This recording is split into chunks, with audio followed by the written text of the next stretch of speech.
Welcome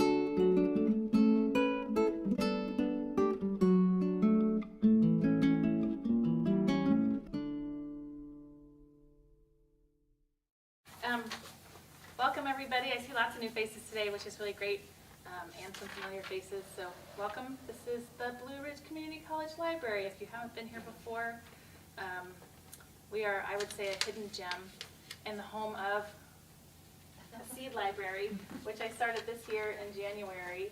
And from the enthusiasm that came from kind of introducing the seed library to folks, we have created these garden events that happen once a month on Tuesday at 1 o'clock. As of now, that's when things are going to be. I want to do a little updates on what's going on, and then I will introduce our speaker of the day, Rob. So this is our seed library. If you are not a member, there are membership forms to fill out, which is basically your name and email address, so I can harass you about events, but also a way to record what seeds you're taking on any given day, so that we can kind of keep a loose inventory and informal inventory, so that I can know how to restock for the coming years, which hopefully will go on and on forever and ever. To that end, in the next month's workshop is going to be about seed saving, and it will be taught by the head of our horticulture department, Rachel Merriweather, who is like a vast wealth of knowledge. She did a seed saving workshop for us earlier in the winter when I didn't really know what I was doing quite yet. But we're going to do another one now when it's a little more seasonally appropriate, and do kind of a beginning workshop on how to save different kinds of seeds, but also she's Rachel, so she has a vast and deep knowledge. So if you are an advanced seed saver, please come anyway and lend your own knowledge and expertise and get your questions answered by the super duper expert Rachel. So that's Tuesday, August 15th at 1 p.m. And then I wanted to, so today if you wanted to, you could get seeds for your fall garden, which I actually have started to think about, which I don't usually do a fall garden, but I'm a little ahead of the game this year since it's built into my professional life now. And we also offer some continuing education classes taught by Rachel and various other instructors from the horticulture department. And Becky was so kind to point out that this upcoming season, there you can sign up for fall gardening. There's a flower arranging class, and there's a succulent class, and then maybe one other that we couldn't quite find again. But Becky has a copy of this. I think I may be able to scrounge another couple of copies of this, and if I can't, then I can send you to the right place to find information about how to sign up for continuing education classes, which are relatively affordable and really fun. Rachel says they're her favorite classes to teach because she gets to be a little more free and easy with the fun curriculum. Oh, and then hopefully one event that I just kind of started to think about scheduling today, there is a really great documentary that's going to be released on August 31st about saving native seeds, and it's by an international organization that is working really hard to restore various environments around the world by collecting native seed and then replanting places that have plant loss and biodiversity loss. So keep your eyes peeled for events around that. I'm not sure yet whether it's going to be in the fall or the winter. We'll see when we need to fill in space and have stuff for people to do indoors. And all that being said, that's all of our housekeeping. And today we are really lucky to have Master Gardener Rob McClasky here to talk about organic pest control. Rob has been an inaugural attendee of our garden and seed events, and has supplied our seed library with some really great zucchini seed and various other things. So I'll turn it over to Rob. Thank you for being here. Thank you, Julie. Okay, can everybody hear me?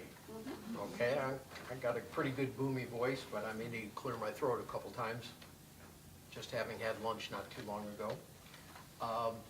I got a question for you before I go into my little spiel here. How many of you have been gardening less than 5 years? Anybody? Okay, 1, 2, more or less, 5 years. Less than 10 years. How many have been gardening less than 10 years? Ooh. How many have been gardening more than 10 years? Yeah, oh yeah, there we go. How many of you, for the most part, are practicing natural or organic gardening? Oh boy, that's great. Well, now I'm really scared to deliver. All right, I'm Rob McClasky. My wife Darlene and I live in Hendersonville. We moved from Chicago, the Chicago-Milwaukee suburbs about 10 years ago following our retirement. I am not an expert on the subject of organic pest management, but I will be speaking from some experience. Excuse me. I've been gardening more years than not since I was 6 years old. I'm primarily a fruit and vegetable gardener with 1,200 square feet currently under cultivation. That includes 8 4-by-8 foot raised beds. However, I also work with my wife Darlene to maintain a large number of flowering and landscape plants. Excuse me, I'm a little clogged up here. We don't sell our veggies, we eat them. We share them with the neighbors and our friends, and we're already into canning season. Maybe you can relate. I'm a retired Henderson County Extension Master Gardener volunteer. That's the EMGV program, that's what we call it for short because it's a mouthful. The EMGV program offers terrific classroom and fieldwork instruction with opportunities to serve the community by gardening. You too may become a master gardener, a certified master gardener. If you are interested in exploring that, see me afterwards. I'm retired, so I'm not necessarily a representative of the extension office anymore, but I can steer you in the right direction and tell you what it's about, what your obligations are, et cetera, et cetera. If you're interested, come see me after the presentation. Most of what I know about gardening comes from my instruction in that EMGV program, as well as from reading books, Googling, and watching a lot of YouTube videos. The internet may have its problems, but it's provided me with more mentors than I could have hoped for before the millennium. A lot of what I have to say today is from them, so please excuse my need to read. Please feel free to interrupt if you have a question or need a clarification. Today's talk is about organic pest management. Organic pest management has similarities with the practice known as integrated pest management, IPM for short. Anybody familiar with IPM? Ever hear the term integrated pest management? IPM was approved by the North Carolina State University College of Agriculture and Life Sciences. It's taught through the North Carolina Cooperative Extension's Master Gardener program. It's an approach that uses knowledge about pests and their life cycles, cultural practices, non-chemical methods, and pesticides to manage pest problems. IPM recognizes the following. It recognizes that pests in a garden or landscape may include insects and mites, weeds, plant diseases, mammals, and birds. What we call pests are part of a natural system at work. Only humans consider certain species pests when they occur where they're not wanted. We would be more successful in managing unwanted species when we realize that these organisms follow predictable patterns that we can use to our advantage. The overuse of chemicals in agriculture produced ever more resistant pests and decimated populations of beneficial inhabitants. Integrated pest management regulates pests by using the thoughtful application of a variety of control measures, including mechanical, cultural, biological, and chemical. Management rather than eradication of pests is the goal. Okay, got that out of the way. It's important to know because it follows so closely with what's going on with organic pest management. A lot of the, a lot of the things that we do in organic pest management come from the IPM program. And as I said, that's taught at the extension. So this afternoon I'm prepared to talk about practices for managing the tinier things that bother our garden plants. Afterwards, I hope we may discuss your experiences with battling those pests as well as your successes managing some larger pests with bigger appetites. Organic pest management is an approach, and again, excuse me for reading this. I'm not a speaker necessarily, and it took me a while to kind of organize my thoughts and find really good, valuable material that I thought you could use, so bear with me. So far, I'd rather so make good. eye contact if I could, yeah. So far, so good. Oh, okay, thank you. Appreciate that vote of confidence. Organic pest management is an approach to limiting pests using only products derived only from natural ingredients such as natural oils, minerals from the earth, and plants. The benefits of organic pest control, generally speaking, the organic pest control methods are safe and less irritating for your health and that of your children and pets. They can be made do-it-yourself using cupboard items or mixes from concentrates. That way they're more cost-effective. They promise proven and effective treatment. They require fewer applications over time. They more closely target just the pest with little or no harm to beneficials. And they don't use synthetic chemicals that may affect the environment.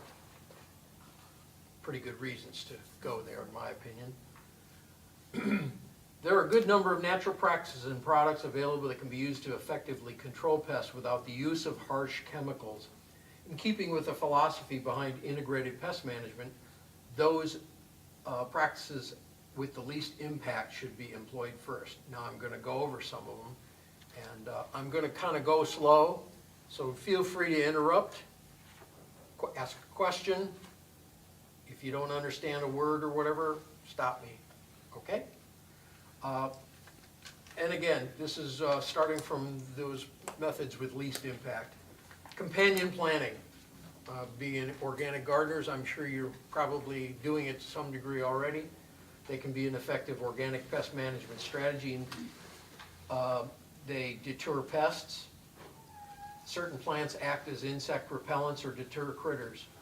For example, garlic's smell is unappealing to many pests. Do any of you plant garlic around any of your other garden items? You don't. I found that it works great with around green peppers, peppers of all kinds. You plant that garlic around there in October, and then you plant your peppers in the spring, and it will keep the pests away real good. I have a border around all my peppers of garlic, and Very smart. works terrific, especially in the early spring. Yes. I'm just giving you a thumbs up. That sounds like a great idea. Yeah, yeah. But there's a lot of other great ideas too, but I won't list all of them here because we could be here all day long. Don't need that. Another thing that companion planting will do is attract hungry wildlife. Use good insects. Attract good insects like praying mantises and ladybugs to eat the unwanted bugs like flies and aphids. Also, cats and dogs have historically been used as pest control against mice, rats, squirrels, and snakes. So train them and reward them for killing pests. My dog has been chasing the geese away from my garden now for several years. And they keep coming back and they bring their progeny. But the dog's doing a good job. Thank goodness for her. Another kind of low impact organic pest management method is to use a high pressure water spray to dislodge spider mites, aphids, small caterpillars, and other pests from host plants. That's long been suggested as a non-chemical or organic method of pest control. Be sure to spray the underside of the leaves within a plant's canopy to reach insect and mite infestations. Moving along, vinegar. Vinegar works to eradicate ants. It kills them on contact and discourages their colonizing. Mix equal amounts of white vinegar and lemon juice in a spray bottle and spray where needed. It also erases the little tracks, the scents that they've left behind, so they can't keep coming back to wherever it was they were going. Yes? So just equal amounts of lemon and vinegar, like straight acid? Yes. Cool. Yeah, just straight acid. It'll kill them on contact, and the lemon juice helps to occlude the scent. so they can't find their way back to wherever it was you didn't want them to go. Next along the impact scale here is insecticidal soaps. I don't know, has anyone used insecticidal soaps before? Yeah. They wash away the protective coating on the surface of an insect's body. Once inside, insecticidal soap will break the cell membranes and death ensues. Insecticidal soaps are most effective on small, soft-bodied insects such as aphids, spider mites, thrips, whitefly, and mealybug. This and all soaps are surfactants. You can use dish soap, but it can foam up, unlike insecticidal soap and horticultural surfactants. Speaking of horticultural surfactants, that is a product that you can buy in itself. Doesn't necessarily kill any of the little nasties in your garden, but it's very helpful, and I'll explain why. Adding tiny quantities of horticultural surfactant when diluting concentrates for spraying greatly enhances coverage and reduces waste. Surfactants enable herbicides, insecticides, and fungicides to penetrate the waxy cuticle of the plant and increase the product's effectiveness while reducing runoff waste. Surfactants, including insecticidal soaps, will not in themselves harm humans, animals, or pets. Next along the scale is neem oil. Neem oil is probably one of the more interesting items you can use in your garden. It has so many applications, and I'll touch on them in this presentation.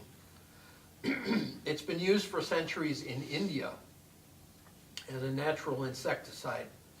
The compounds contained in the oil work in many ways against hundreds of insect types, insects at all stages of development, interfering with their reproductive cycles, inhibiting their feeding, serving as a repellent, and with some pests as a contact insecticide that kills them outright.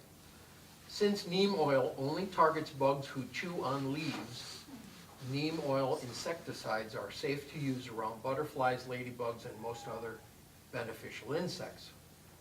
Earthworms are safe as well. Spray in the evening or very early morning to allow plenty of time to dry before pollinators come around. Neem oil is biodegradable and non-toxic. It can, however, negatively affect the growth of herbs and plants with delicate or wispy leaves, such as peas, lettuce, spinach, arugula.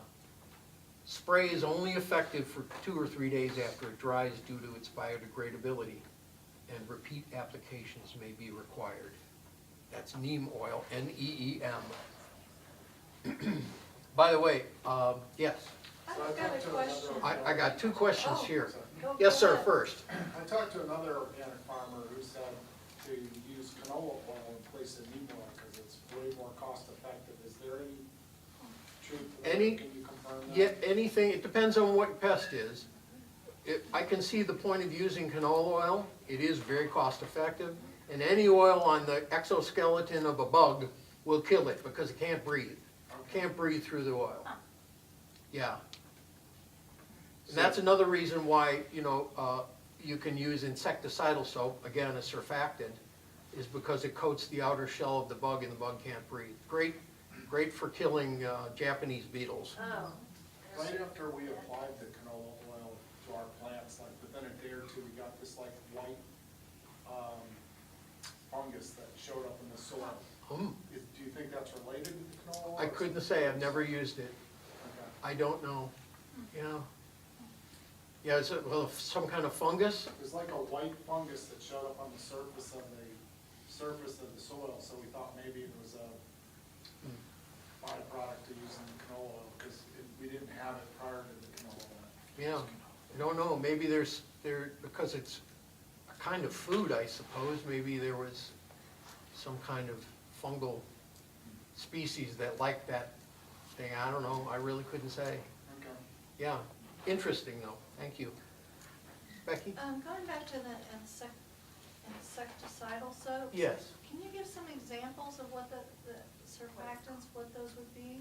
Insecticidal soap is sold as insecticidal soap. Okay. If you go to any of the big box stores, they have it. You just have to look for it, that's the thing. And you can read about concentrations Yeah. and stuff like that. And if you wanted to look up the specific Yeah. chemicals, that the information is on the package. If I remember correctly, the brand that I use that I've bought at Home Depot is Safer, S-A-F-E-R, Safer. So, and it works real good, and it's not just for killing bugs, it's also for, I don't know how many of you have camellia bushes, plants, and you develop all that black mold on the bottom leaves. That's what you use. Use that insecticidal soap. It'll kill those aphids that are making that black mold. So, and neem oil will work as well. Either one, they're interchangeable, but insecticidal soap's probably cheaper. And again, most of these things that I'm mentioning come in bulk, so you can, but they don't come in such a large quantity that it's gonna break the bank, you know, not farmer quantities, it's gardener quantities. So, I heartily encourage you, for cost's sake, if nothing else, to go ahead and buy the concentrates, read the labels, and mix them up yourself, and then you've got them for the season. Okay, let me go on here. The next handy organic pest control method is diatomaceous earth. Diatomaceous earth, it consists of tiny fossilized shells that act like razor blades when insects contact or ingest it, cutting through their exoskeletons and killing them quickly. You can use diatomaceous earth around infected plants where you have noticed infestations. Soft-bodied insects like slugs and snails don't like to cross the barrier. Diatomaceous earth will also kill insects like earwigs, silverfish, centipedes, and other crawling insects that can harm your plants and flowers. The food-grade version of diatomaceous earth contains fewer heavy metals, making it safer for human consumption. When dusting with diatomaceous earth, take care not to inhale it, because it's very fine and it just goes. I've got an applicator that's like a little puffer, and I always wear a mask when I use this stuff because, yes, sir. What about for pollinators then? It does Yeah, affect them. It does not? It yeah. does. It does. I didn't see anything about that, but yeah, I suppose it would, Informal reading I've done yeah. indicates that it does affect. You like to read? I do like to read. You know, just don't use it everywhere. Just use it where it's absolutely necessary. Yeah. I've got another remedy for slugs that you probably are familiar with. I'm excited to hear it. Well, it was, Salt them. well, yeah, you can salt them if you can find them, but this is so automatic, you'll love this. If you haven't used it, it'll be a shock to you when you realize how many slugs you have. Take a tuna can, half bury it in the ground, put beer in it, and let it go overnight, and then come check it in the morning, and you will be amazed at how many slugs found that beer. You can clear out all the slugs from a garden in one night with a beer can full of, or a tuna can full of beer. Yes, sir. Does it have to be a tuna can specifically? Oh, no, it can be any can. It's just a nice small can that's big enough to hold a lot of slugs. But don't We had waste, slugs, and we did that with plastic solo cups, and we never got any, Is that right? never got any slugs out of the dirt, but they still were in there. what kind of Yeah. beer did you use? I think it was, I don't know, like off the shelf local craft beer. or Yeah. something. Something about beer just draws them like crazy. So, there you go. Yeah, I know I've served one purpose today. Get rid of those slugs. Okay, let's see. And again, take care not to inhale the diatomaceous earth. Spinosad. Are any of you familiar with the term spinosad? It's a relatively new product. Yeah, let me read this and we'll get into this. But spinosad is a naturally occurring bacteria found in soil that can be used as an organic pesticide. It's sold in spray, dust, and granular forms. It kills certain types of caterpillars and other soft-bodied insects on contact while leaving some beneficial insects unharmed. Spinosad can kill a wide variety of insects, including fire ants, fruit flies, leaf miners, mites, mosquitoes, spider mites, and thrips. This relatively new insect killer is generally used on vegetables and fruit along with other garden species. Keep in mind that this garden insect spray is highly toxic to worms and bees when it is wet. Apply Spinosad spray in the evening or very early morning to allow plenty of time to dry before the bees come around. Spinosad is slightly toxic to humans, animals, birds, and fish. Apply it carefully and wear appropriate protection. You can look for it as a concentrate called Conserve Natural Light Insect Control. It's found at Southern Ag. Do any of you shop at Southern Ag in Hendersonville? Southern Ag is an incredibly good resource. I recommend you visit. Even if you don't need to buy anything, just go ahead, have a look. Inside the door, they've got a whole range of concentrates there that you can pick and choose from, depending on what it is you need to treat. It's not only pest control, but it's also fertilizer and all types of things. They're a great resource. They're much less expensive than the big box stores. Anyway, I highly recommend a visit to Southern Ag in Hendersonville. It's also known as Monterey Garden Spray, and you can find that at Ace Hardware in the big box stores. That's Spinosad. And again, it's an organic method because it is from a naturally occurring bacteria found in soil.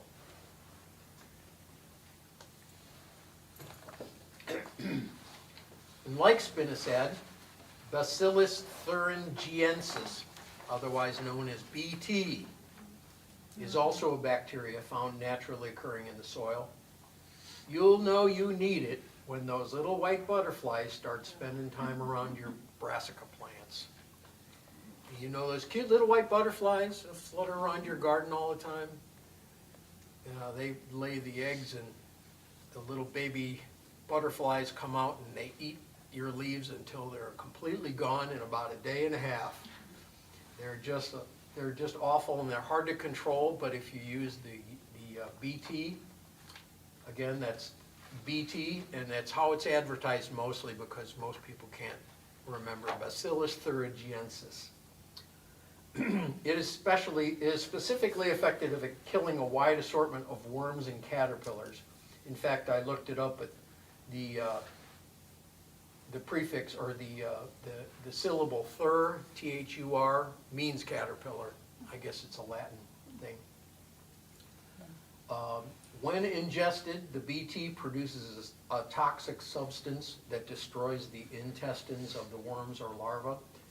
It's non-toxic to other living things, including earthworms. It can be purchased as a liquid spray or a concentrate, and it's also purchased in a powder form called dipel dust, D-I-P-E-L. Easy to mix. I use it all the time. You should spray your brassica plants every 7 to 10 days for as long as the insect problem persists. In its mixed state, BT will only last for a few days, so mix only as much as you need. You should use a surfactant when spraying liquid BT. Make sure you spray the underside of the leaves.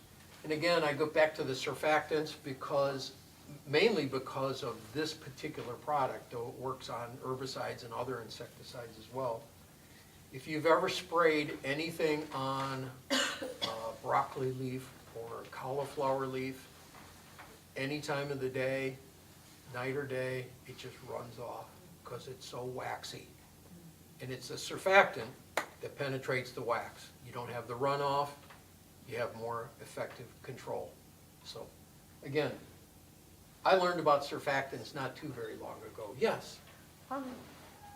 That BT, I like to have a pond in my garden. You know what that means? It's mosquito larvae. Oh, yeah.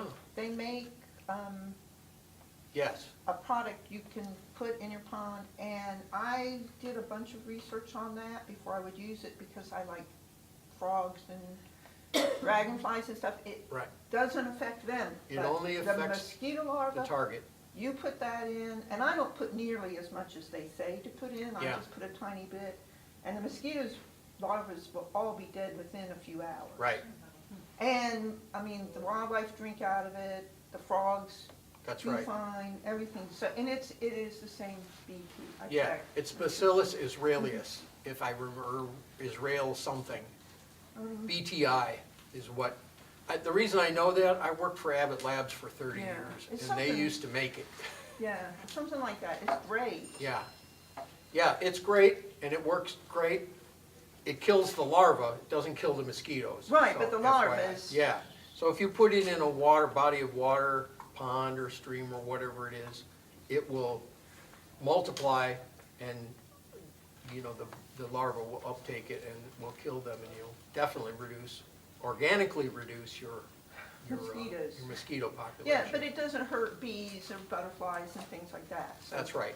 that's the thing, you wanna get rid of mosquitoes, but everything that people spray for them Right. is terrible. It's very targeted, as is regular BT, the thuringiensis, the Oh, so they're caterpillar not the one. same, They're not the same bacteria, but they're very close. okay, Yeah, okay. I mean, and like I say, they're very targeted and very organic, you know, in terms of where they're derived from. So, so that was Bacillus thuringiensis, BT. And again, you can find all these at the big box stores or at Southern Ag or a lot of places. Next in line is pyrethrin. Pyrethrin naturally occurs in chrysanthemum flowers. Their insecticidal and insect repellent properties have been known and used for thousands of years. Pyrethrin kills a wide range of insect pests, including ants, mosquitoes, moths, flies, and fleas, and has been shown to naturally deter all types of pests, which can recognize its distinctive scent. It's used in many insecticidal products, but often mixed with synthetic enhancements. So if only natural ingredients are mixed into the pyrethrin sprays, the products are generally considered safe for organic gardening. Pyrethrin excites the nervous system of insects that touch or eat it. This quickly leads to paralysis and ultimately their death. In the presence of sunlight, pyrethrin breaks down within a few days in water and on soil and plant surfaces. In general, pyrethrin is low in toxicity to people and other mammals. However, if it gets on your skin, it can be irritating. It's practically non-toxic to birds, but highly toxic to honeybees and fish. It's advised to spray in small amounts, targeting specific pest populations, since it will also quickly kill beneficials. And that's kind of my list of the, for bugs, basically, my list. I have a couple of extras here that I threw in. Traps and baits are also an effective way to get rid of pests organically. They work by luring pests into traps with food or scents and trapping them inside until they die off or can be disposed of safely from your property. And then I mentioned the beer in the tuna can, because that's a trap. There are a number of really interesting traps and baits that I found on a website called morningchores.com, morningchores, one word.com, natural pest traps. I was intrigued. Other natural products for controlling pests include boric acid powder, essential oils like peppermint oil, garlic spray, cedar chips, and cayenne pepper preparations. Since most of our troublesome garden problems are microscopic, our most troublesome garden problems are microscopic, 4 types of organisms primarily cause plant diseases: fungi, bacteria, nematodes, and viruses. These organisms are often referred to as plant parasites or pathogens. To some degree, they may be controlled using prudent site selection, crop rotation, disease-free seed and resistant cultivars, and other good gardening practices. Failing those, here are a few organic treatments that have proven safe and effective. With regard to nematodes, microscopically sized nematodes, they feed in large numbers on the roots. They impair a plant's ability to take up water and nutrients. Some plants may act as trap crops that prevent nematodes from maturing and producing once they invade the roots. Some marigolds, a few varieties of chrysanthemums, castor beans, partridge peas, velvet beans, and rapeseed are considering nematode suppressive plants. That's kind of a low impact way to do it. A lot of compost and other organic matter added to soils can stimulate an increase in naturally occurring soil microorganisms that help suppress nematodes. And you can drench the soil with a diluted solution of neem oil, there's neem oil again, which will kill nematode eggs. If nematodes are on the leaves, spray the leaves once a week.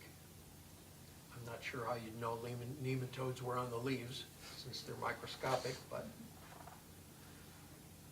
probably what they do was an indication. Some varieties of fungi, bacteria, and viruses are an ongoing garden threat. Your first defenses against soil-based pathogens are to improve airflow by pruning and staking, also mulching and ground level watering. The acetic acid in vinegar can control powdery mildew. A mixture of 2 to 3 tablespoons of common apple cider vinegar mixed with a gallon of water and a surfactant will do the job.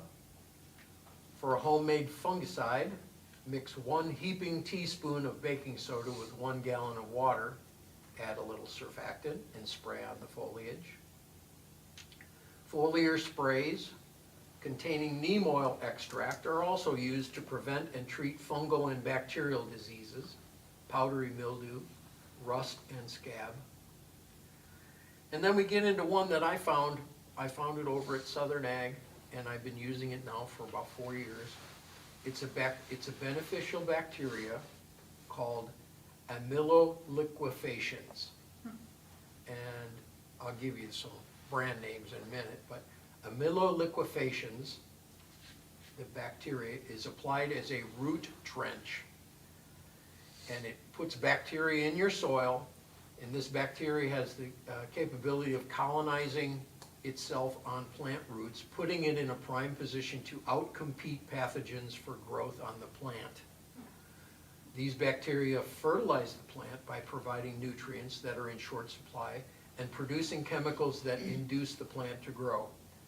Sold as a concentrate to mix for foliar spray or root drench, called Monterey Complete in the big box stores, and at Southern Ag as garden-friendly fungicide. And finally, in terms of what you can use to control fungus, copper. I don't know how many of you have used copper in suspension. I use it, I buy a concentrate of copper, again at Southern Ag, but I know they have it at the big box stores. And you dilute the copper. It comes out of the concentrate bottle as a very, very bright, I'm not sure what color it is, kind of a bluish, looks like what do they call it?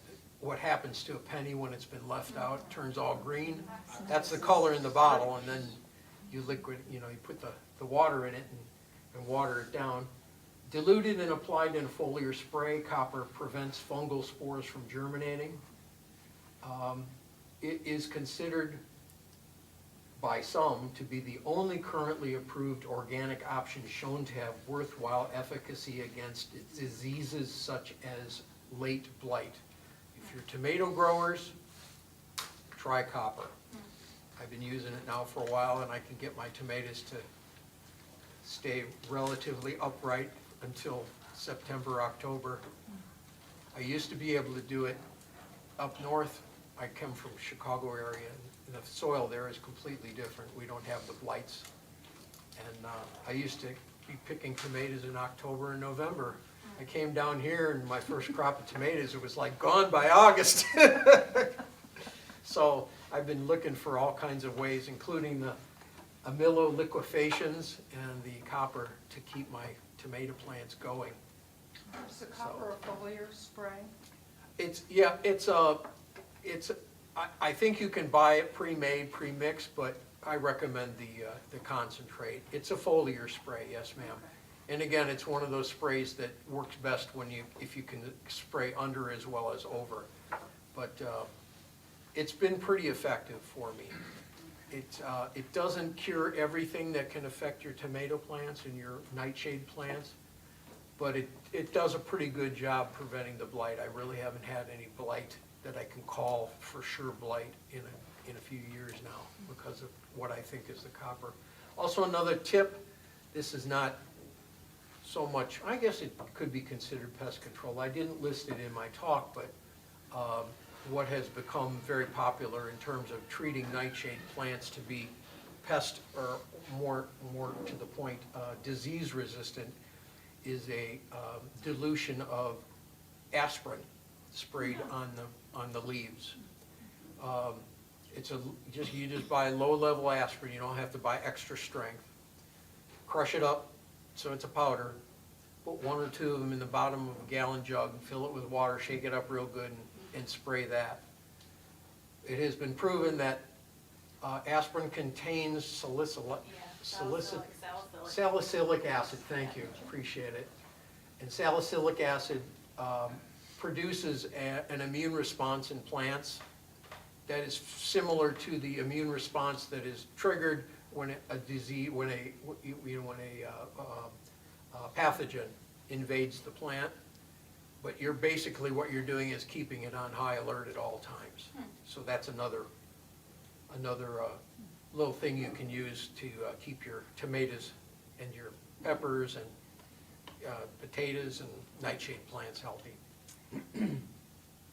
And you do that about every 3 weeks. You don't have to do that weekly. So that's kind of, let's see, diluted, prevents fungal spores. Just as a closer, the copper has no curative effect on fungal diseases. It's just for prevention only. Plants affected by viruses or wilts should be removed from the garden without delay and destroyed or disposed of as far from the garden as you can take them. There really isn't much you can do for a plant that's been infected with a virus or a wilt.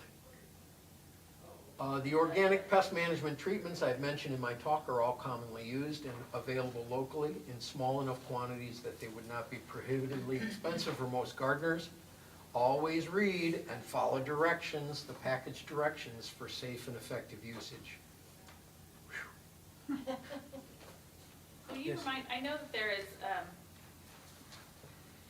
a way to look up the chemical of whatever it is that you're gonna use on your plants to understand the impact on the environment. Will you remind, what is that website? I think it's like through Isaac, do you know? Yeah, it's the label. You can just type in whatever active ingredient is and just type, like, say, put label beside it into Google and it'll pull up.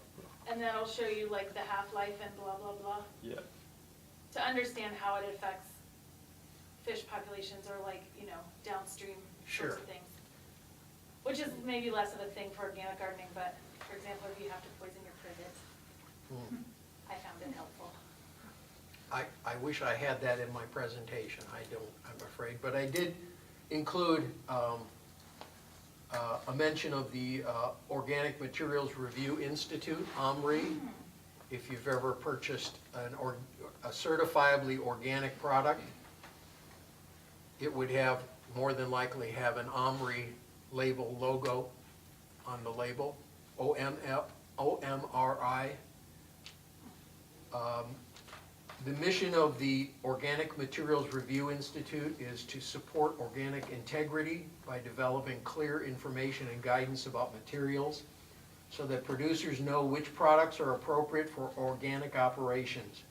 If you're looking to purchase certifiably organic products for pest control or anything that is an addition to your garden, look for that OMRI logo on the label. And that's my presentation. I hope that's been helpful. I'm ready for discussion. The one thing I did want to ask up front of you is, did I share any erroneous info that you want to contradict? I welcome it. Okay. If you did, Yes, I sir. believe it. Yes, sir. Do you have any suggestions for patio gardening? So, For suggestion patio gardening? To make patio gardening more successful. I don't. I'm We afraid. have a book about that. Do you? I'll help you find it. Okay. Thank you, Julia. Yeah. I don't do patio gardening. I mean, I have some herbs growing on my deck, but I'm afraid I can't help you there. Yes, sir. What about natural ways to get rid of poison ivy, sumac, oak? I don't have any natural ways to get rid of them. They're notoriously difficult to get rid of. Go. The thing that my wife, because when my wife and I moved in, we inherited a lot of English ivy. And English ivy can be a real nuisance as well. Some people treasure it as a ground cover. We just had so much of it and we could not get rid of it. I heard about a way that I've been practicing. My wife heard about another way that she's been practicing. What I had heard and had worked to some degree for English ivy is to mow it. Mow it short, get all the leaves off of it.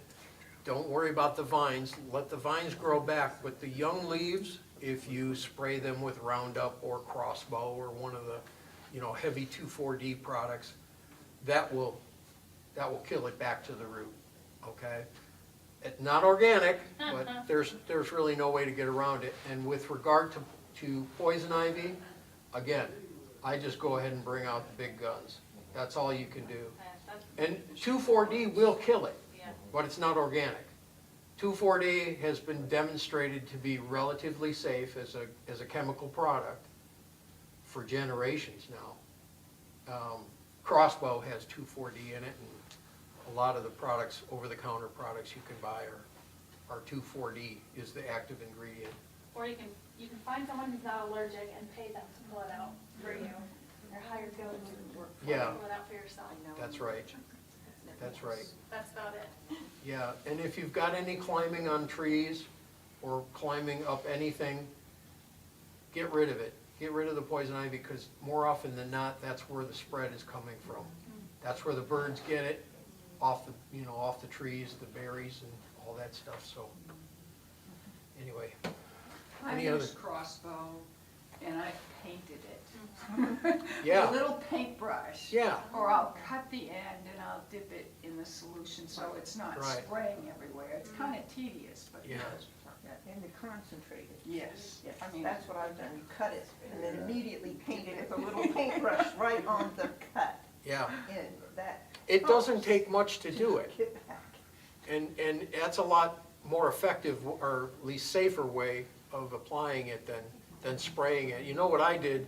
I got two gloves. I got a really heavy rubber glove and then one of those fuzzy gloves, like a work glove that you don't want to get dirty. It's a nice fuzzy glove. And I dip it in a solution. And then I, wring it out with my hand, and then I go and grab whatever it is I want to kill and pull. So that was a little easier than painting it. That's a good idea. Yeah, I also did a thing where I had you can buy those grabbers for like grabbing stuff off the top, and I put sponges on either side of the grabber, and then I get the sponge, and that way I could just walk around and go, and then dip it, and then, and that worked pretty good.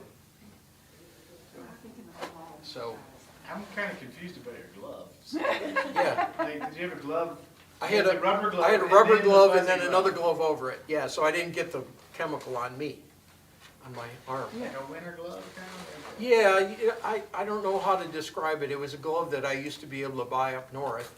And it's a work glove, not a gardening glove. It's a work glove. Oh, I know But what you it's- mean, like cotton? Yeah, like cotton, Yeah. right. And it's kind of fluffy, fuzzy kind of a glove. Yeah. Versus canvas work gloves. Yeah. I haven't seen them down here, but I really haven't looked for them. Oop, lost it.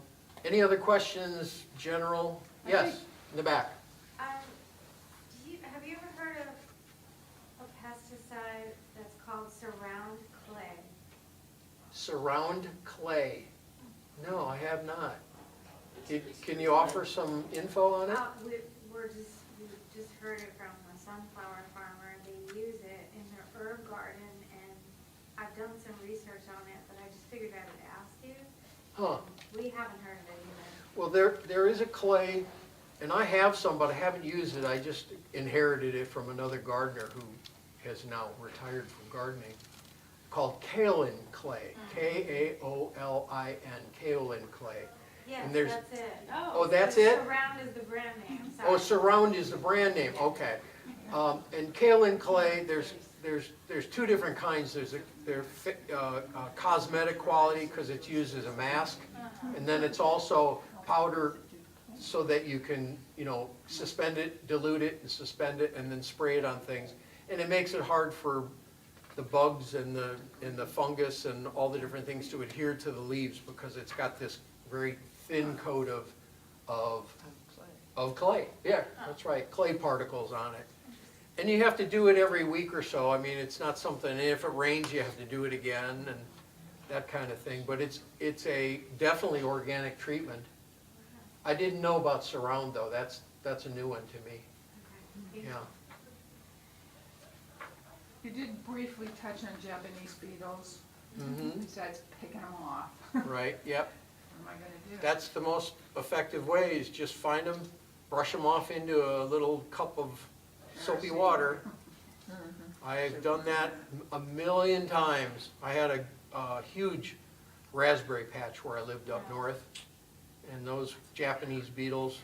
Well, and then there's, the traps, and I don't know if you've talked, or you know anything about the Japanese beetle traps. They are, the one that I saw, and the one that I used one time was, it's kind of a bag with an opening at the top, and they go in and they get stuck inside. And there's an opinion, and I can't say one way or another if it's true, but it's got a pheromone in it that draws them. Yeah. But it's basically drawing them to your garden. So it's like, you're defeating the purpose. So those are the only two things I know to do for the Japanese beetles. I've got them now on my bean plants, and I, pick them off and kill them. So we can use all those gloves we bought during COVID. My dad set it up outside of the garden when I was a kid. I remember, and then there would be bagfuls of this stuff. Yeah. So it And you wasn't can in the spray garden. them. You can spray them, and depends on what it is they're on. If you're just using an insecticidal soap, it probably won't hurt the plant, but it'll kill the bug because it's sealing up their exoskeleton. So you can walk around with a spray bottle and give them a little jolt every time you see them. I mean, that's probably easier than picking them off into a bucket. I Yes. had read somewhere, as far as like, when a good time to do it is in the evening, when they're full and they're just like, Yeah, yeah, and that makes sense. yeah. So, and I tried that one year, and they seemed to all come, without any fight or flying off, Yeah. or in the evening, seemed like it was a good time. Yeah, Good after dinner activity. Yeah. yeah. Honey, let's go get bugs. And then put your organic bug spray on, because the mosquitoes will find you in the evening. Yes, sir. We have these very small little white bugs that are in our patio garden boxes, and Kim had done some research and says they're beneficial. Do you have anything to confirm that, or? Small white bugs. They're like these tiny little white, they look like little white mites, Oh, dear. and they crawl on the plants. They don't fly, They hop. they hop. Don't believe so. Yeah, White fly. No, Yeah. spring there. I- Oh, I've seen them. Yeah, they look like lint. When you get near them, then they jump off. you want them on there? No, not Oh, necessarily. okay. But the question is whether or not they're beneficial, because there were some articles that said they could be You know the beneficial. name of them? No. Yeah. I'll look that up too. I'd have to see them before I could make any kind of a pronouncement. And again, this is something I'm not an expert in necessarily. Since we're talking about experts, I'm gonna introduce our friend Isaac over here. Isaac, you want to stand up? This is our friend Isaac who works for the Extension Agency Office, I don't know what to call it. The cooperative extension. There you go, Cooperative Extension. So they're the bosses of all the bugs Yeah. and the experts. And if you have any questions, you can ask Isaac, and if he doesn't know, I bet he knows how to look it up. That's right, yep. I'm always here to help, so. But as far as white ends beneficials, I don't know of any of them. They might just be neutral, but there are a few like pests that could look like that. But I don't know of them hopping, so like you said, we need a picture to know for sure. But If you can pull, like, if Do you you can think, pull I it mean, up on I your don't know, phone. are they just baby white flies? Maybe they're just not flying yet. they're probably not baby white flies, but yeah, they're more of a worm or a caterpillar type thing. Yeah. I don't know. They're so tiny. Yes, ma'am. Can I ask a general gardening question? Sure. We just moved here. How do you test your soil? You talk to Isaac. He works for the, You gotta come to our office and have. Here, no, I have the kits right here. Oh, nope. oh, you've got one. Yeah, I Good, have good soil for testing you. kits. Thanks to Steve. Yep, and so any garden bed or spot where you want to Oh, grow thanks. things, Oh, you can thank you. Great. dig it Yeah. and test it and send it in, and they'll All right. send you a report. Yeah, they have the, not only the boxes for sending the sample in, but also the instructions. And they have a million of them over at the extension office. Does everybody know where the extension office is here in Henderson County? No, why don't you tell us? Oh, it's in Jackson I Park. don't know. Jackson Park is kind of at the end of Fourth Avenue, at the east end of Fourth Avenue. And if you drive around through the park, you'll find the extension office. It's kind of back by the baseball fields. Okay. And there's a staff there of agents that can answer your questions or provide you with resources. It sounds like Isaac is as a good a contact as you'll want to make over there, that's for sure. Do you guys have a helpline?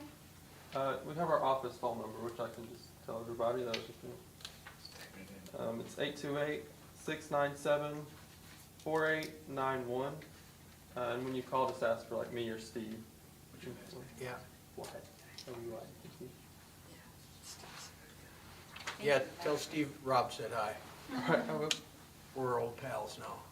Yeah. Yeah. Any other questions? I got a couple of questions for you, but go ahead. Other than barriers or hunting, do you have any recommendations for deer and rabbits? And that was my next question for you, was I was gonna ask you, do you guys have management experiences with birds, mammals, weeds? The things that I didn't, the pests that I really didn't talk about today are some of the bigger ones, so. The deer have been horrible because the people in my neighborhood like to feed them. And I have tried barriers, I've tried netting, I've tried to train my dog to bark at them, he doesn't, he just wants to Have you- chase them. Have you seen those obnoxious owls that are motion detector and they make a woo woo woo? I'm sure your neighbors would love it. Yeah. But Well, it's it- like they get used to one thing. It and scares then them we have more, to though. keep finding a new thing that'll scare them. Wolf urine, is that something? Yeah, I've heard that, Yeah. coyote pee. Wolf urine. Yeah. Coyote urine. Just fill it in Any little idea how to bottles. get that? Spray it. You can buy it. In Florida, we have a real problem with You can coyotes. plant, I Wolf think it's urine mountain you can mint. spray It's around a your plant. fence. Mountain mint, Coyotes, 'cause wolves are bigger than yeah, coyotes. I've heard about that too, yes. Mountain mint, Irish spring soap, what was the other one? What's Irish spring root? Irish spring Shave soap. Irish spring around your plants, they don't like the They don't smell. like it, Doesn't the really mountain work. mint plant, Probably if they cheaper don't than like wolf that. urine. I'm not sure. You can also, That stuff's not, clippings that that you stuff's can not cheap. Oh, yeah. Yeah. like human No. hair around. My I friend put- uses I this have fruit Irish. trees, so I Yeah, just you put can get it around Yeah. here, it's not cheap. Again, this is kind of weird, but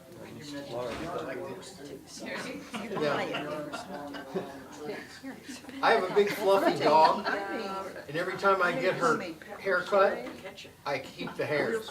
Yeah, I keep her hair and, you know, and I use it in the garden to keep some of the critters away. Yeah, it's good tip. I went over them and ate my tomatoes and peppers. Yeah, Some hair cutting. But Right. they're spraying them. That's right. They'll give you a whole bag. Oh, yeah, sure they will. Kind of like Starbucks with the. Plus, maybe as a I've never been able to get a coffee shop to give me their ground. Really? Yeah? In the morning-ish. You know, I am I, trying to. yeah, I went to the Starbucks at Harris Teeter and they said, no, we don't do that. Oh, The one over, Yeah, I kind across of from. am setting the fence back away. Yeah. And it's- Okay, I'll check them I've out. heard that they don't Any jump other over experiences with larger pests close to that it. you my all dad want always to share? planted castor Because beans they to don't keep feel like rodents there's out. anything Castor beans. planned. And Yeah. he did the hair and the coyote pea and electric fences Yeah. for deer. Castor beans? Well, I always worry about the castor beans because Yeah, they're poisonous. they're poisonous, very much so, yeah. Oh, yeah. Yeah, that would be, and I had heard castor beans will keep some of the bigger pests away, yeah. But Yeah. When he's outside. that's, you know, if the wrong person or the wrong critter eats the castor beans, they I know won't most critters be know not appreciated. to, and hopefully humans know not to also. Yeah. How about They- Peter the rabbit? They will spread though. Peter, Yeah. yeah, Peter the rabbit, how do we keep Peter the rabbit out?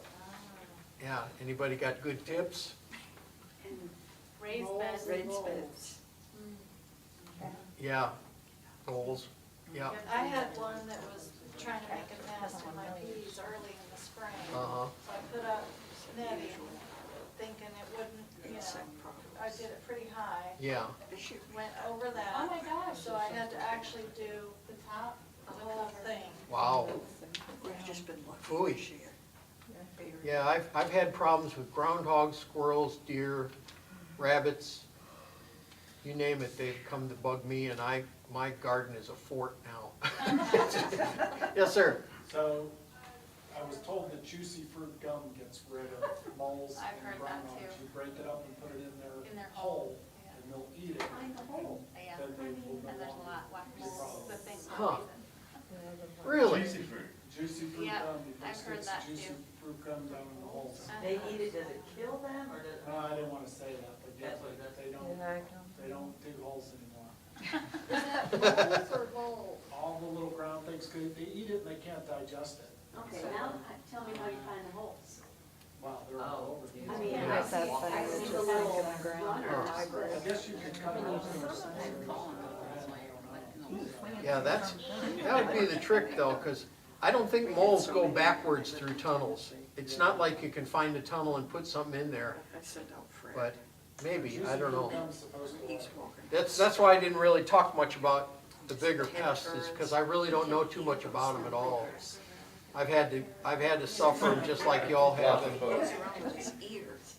You fence, you know, you put dog hair down, you do what you can do. Yeah. So, Firecrackers. that's all I got. I've heard. Cool, thank you. Thank you.